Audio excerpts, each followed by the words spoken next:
personas deben ser libres y pueden estar donde quieran y a la hora que quieran y porque quieran. Mientras no hagas daño a nadie y vengas aquí a trabajar, a intentar ayudar a tu familia, no entiendo por qué te tienes que ir de...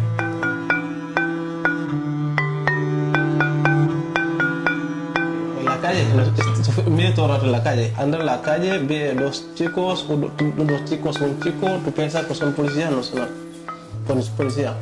Si entra al bar no va a estar tranquilo, si alguien abre la puerta tampoco está tranquilo, porque está pensando puede ser cualquiera de ellos.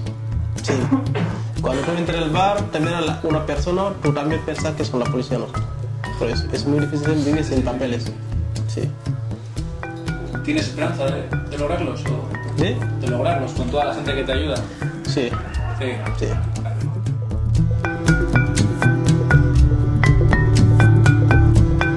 Para mí es una tontería, pero para ellos supone mucho. Entonces lo que no me gusta es la gente, sé que ellos tienen que aguantar a mucha gente que está bebida y van ahí a vacilar, a tocar las narices y a mí eso me molesta porque ellos están ahí intentando vender, intentando trabajar, intentando sacarse un dinero que a ellos les va a venir genial y no me gusta cuando la gente va ahí y le quita el gorro, ¿sabes?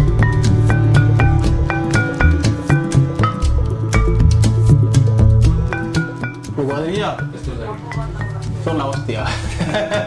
Son la hostia. Muy bien, la verdad, muy bien. Por ejemplo, cuando yo estaba con algunos de cuadrilla, yo pensaba que estoy con la chantería. Hasta los niños. Cuando estaba con los pequeños, yo pensaba que estoy con la chantería. ¿Con todo el barrio? Sí, todo el barrio. Sí. Me siento a gusto con ellos.